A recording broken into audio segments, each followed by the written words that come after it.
par la grâce de Dieu. Alléluia. Il y a une chanson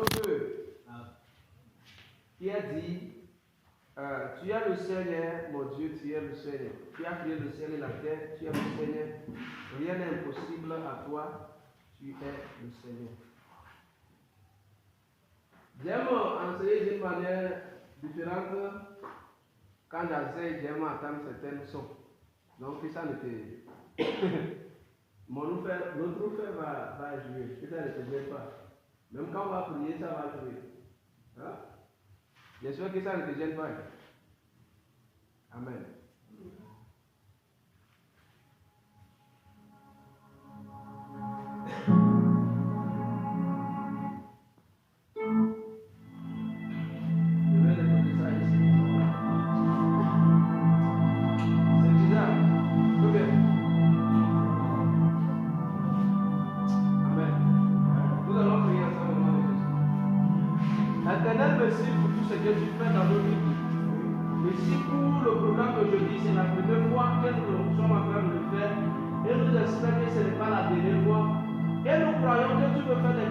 Seigneur, dans notre vie.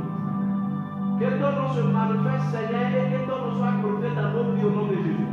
Le parole qui va sortir, que ça ne soit pas une parole charnelle. Que ça ne soit pas plus grand que nous, que ça ne soit pas plus petit que nous. Mais que ça nous édifie. Et que ça nous fasse des champions, des géants au nom de Jésus. Avec ta parole, Seigneur, nous allons déraciner, Seigneur, des forteresses. Faire tomber des hôtels. Et faire ton nom glorifié au nom de Jésus. C'est au nom puissant de Jésus que nous avons prié. Si quelqu'un est avec sa Bible, quand nous ouvrir le livre de Josué chapitre 14.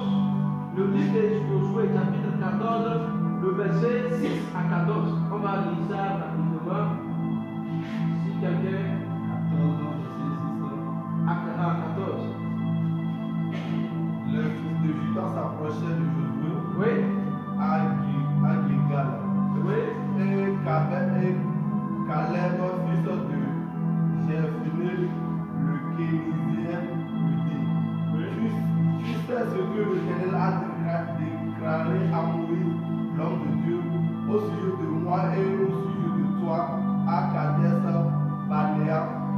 J'étais âgé de 40 ans lorsque Moïse, serviteur de l'Éternel, m'envoya à Kadesh Barnéa pour explorer le pays, et je lui fis un rapport avec droiture du cœur. Mes frères qui étaient montés avec moi découragèrent le peuple, mais moi je suis pleinement la voix de l'Éternel mon Dieu. Et ce jour-là, Moïse jura en disant, le pays que ton pied a foulé sera ton héritage à perpétuité pour toi et pour tes enfants, parce que tu as pleinement suivi la voie de l'Éternel mon Dieu. Maintenant voici, l'Éternel m'a fait vivre comme il l'a dit. Il faut que vous fassiez attention à la partie de ce verset. Il a dit maintenant voici, l'Éternel m'a fait vivre comme il a dit. Il y a 45 ans que l'Éternel parlait ainsi à Moïse. Ça fait 45 ans il a passé que l'Éternel a parlé à Moïse. Oui. Lorsqu'Israël marchait dans le désert et maintenant voici, je suis âgé aujourd'hui de 85 ans. Aujourd'hui, il avait 40 ans, il a dit au début. Aujourd'hui, j'ai 85 ans. Je suis encore vigoureux comme au jour où Moïse m'envoyait. Je suis encore vigoureux, j'ai encore la force. Comme quand j'avais 40 ans. J'ai autant de force que j'en avais alors, soit pour combattre, soit pour sortir et pour entrer. Pour sortir, pour entrer, pour faire de bagarre, j'ai encore la force. Donne-moi donc cette montagne dont l'Éternel a parlé dans ce temps-là. Amen.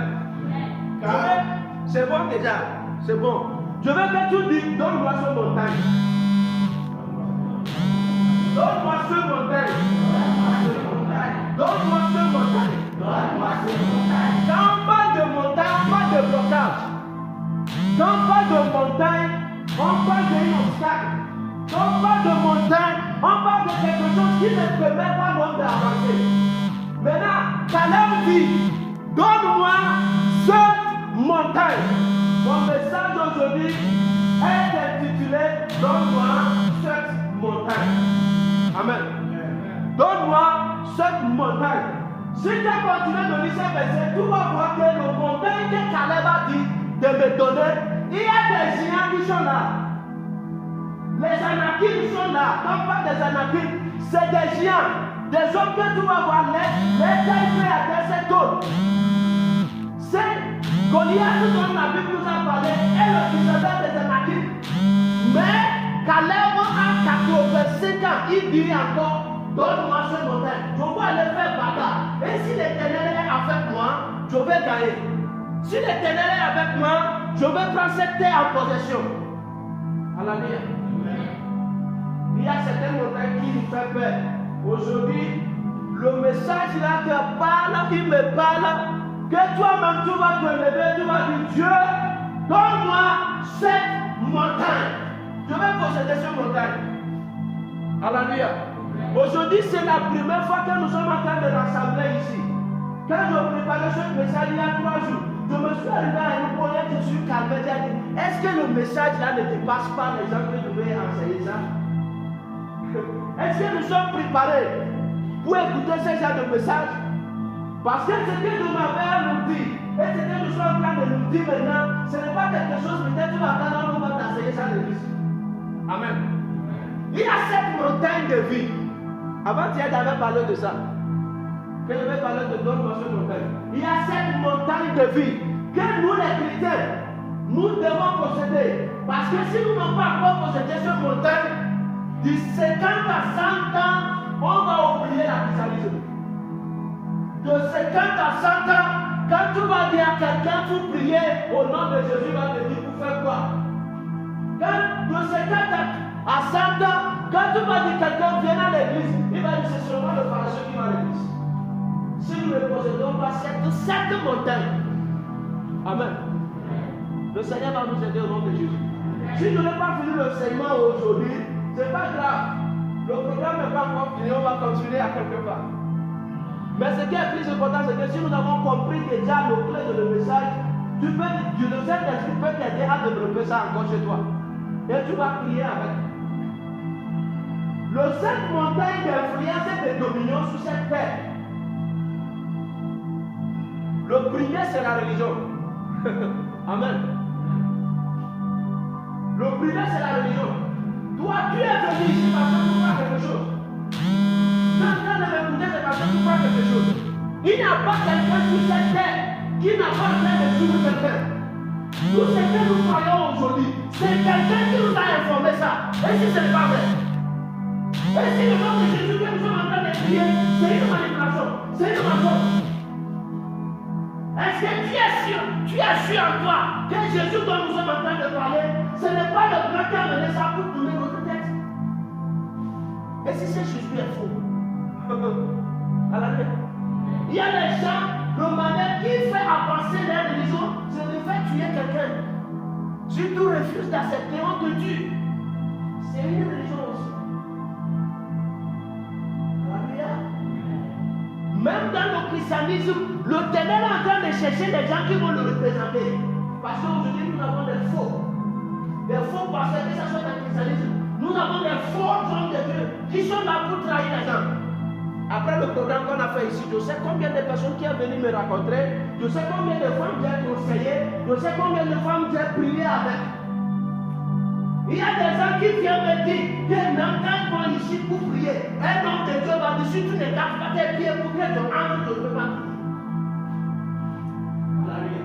Je raconte des jeunes filles, je raconte des mamans, je raconte des bêtes, je raconte des vilains. Aujourd'hui, quand je me lavais, j'ai organisé des choses, j'ai dit, je vis le péché de fornication, ce n'est pas juste parce que je vais aller au ciel, non. Je représente quelque chose pour Dieu. C'est au-delà de la crainte d'aller à l'enfer. Je vis la sainteté, c'est parce que je crois en Dieu, je l'aime. Il s'est sacrifié lui-même à cause de moi. Je ne le fais pas parce que si je le fais, je vais aller au ciel, je vais aller à l'enfer. Mon prix d'aller au ciel, lui, là, j'ai payé ça. Je manifeste maintenant mon amour. Alléluia. Le Seigneur va nous aider au nom de Jésus. il y a quelque chose que peut-être que tu crois, que tu crois qui est faux. Et c'est quelqu'un qui nous a passé ça. Au nom de religion. C'est pourquoi depuis que j'ai commencé la campagne de la journée triomphante, le but principal c'est de connaître Dieu pour toi-même. Le Dieu de frère Jules, il est Dieu. Le Dieu de mon père spirituel, l'apôtre Joshua Selman, c'est Dieu. Même quand je priais aujourd'hui, j'ai dit, Dieu de l'apôtre Joshua Selman, tu es encore mon Dieu. Tu vas te révéler à moi. Je vais avoir une expérience avec toi et mon expérience que mon père apporte. Mon père spirituel a dit que Pilate a dit Jésus, je suis la commissionnée de faire ci. Jésus, qu'est-ce que tu me dis moi-même?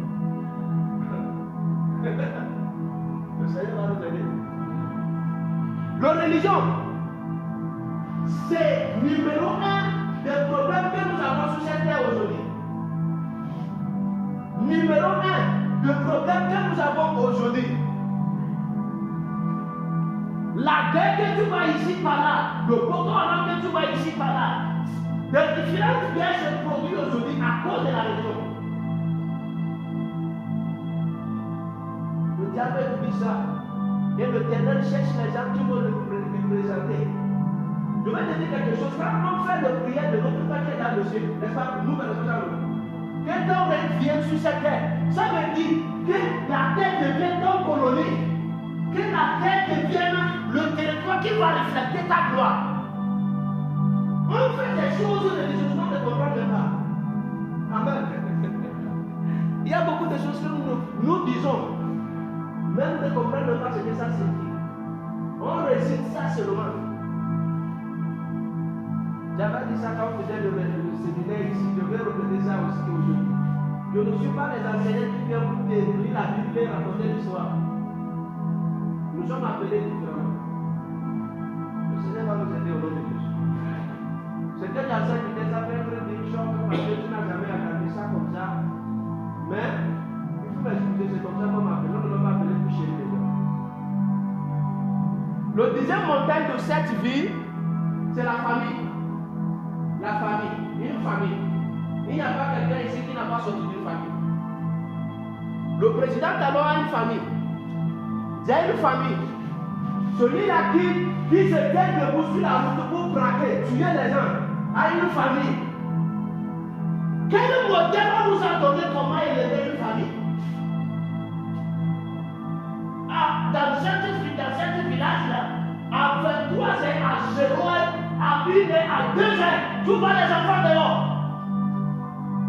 Qu'est-ce qu'on les a appris dans une famille? Ils sont d'une famille. Ils viennent d'une famille. Le diable, je vais te dire ce que le diable est en train de faire. Le diable entre dans l'église, le diable entre dans un foyer, le diable entre partout pour détruire la mentalité que Dieu nous a donnée. C'est pourquoi quand l'apôtre Paul enseigne, il dit est-ce que la nature même de t'enseigne quand ça n'est pas bon? Le diable vient maintenant pour donner une autre colonisation, pour que la nature même soit corrompue. Et une maman va appeler son enfant à l'âge de 15 ans. Si tu ne connais pas encore ta soeur, ça veut dire que c'est lui-même qui va t'envoyer de faire les désordres. Alléluia. Si on a échoué dans la famille, ça va refléter dans la communauté. C'est parce que quelqu'un n'a pas bien pris soin de son enfant à la maison, ou bien parce qu'il n'a pas de parents. C'est pourquoi toi qui n'as rien fait, tu marches là-bas et quelqu'un va venir porter fusil sur toi et dire il y a mon ami ou bien ton famille. Il vient d'une famille. Et si on n'a pas appris, alléluia. Je suis content parce que la plupart de nous sont encore des jeunes. Peut-être mariés, peut-être pas comme les jeunes, il y a des enfants, c'est pas encore tout. Comment tu vas apprendre tes enfants? Je disais quelque chose n'a pas passé avec un frère. Il dit ça ne suffit pas seulement de dire frère, je vous donne l'argent avant si vous mariez. Tu vas marier pour faire quoi? Tu vas venir, les enfants que tu vas donner au monde, tu vas les dire quoi? Tu vas les apprendre quoi? Ils vont les présenter quoi sur cette terre? Hein? Non. On voit les enfants au marché. À la lumière, le Seigneur va nous aider. Je ne sais pas si tu es en train de comprendre ce que je suis en train de dire. Peut-être là où tu es maintenant, là, tu as une amertume pour ton père. Tu as une amertume pour ta mère. Maman, pourquoi tu m'as dit au monde? Papa, pourquoi tu m'as dit au monde pour souffrir comme ça? Le défaut des familles. Peut-être qu'on n'a pas bien préparé avant que tu ne viennes au monde. Il faut que toi-même te prépares. Il faut qu'il y ait des gens parmi nous qui vont avoir l'option de venir enseigner les gens comment garder une famille. Voilà. Parce que si on n'a pas reçu dans la famille, la société ne peut pas reçu. Le Seigneur va nous aider. Le Seigneur va nous aider. La famille.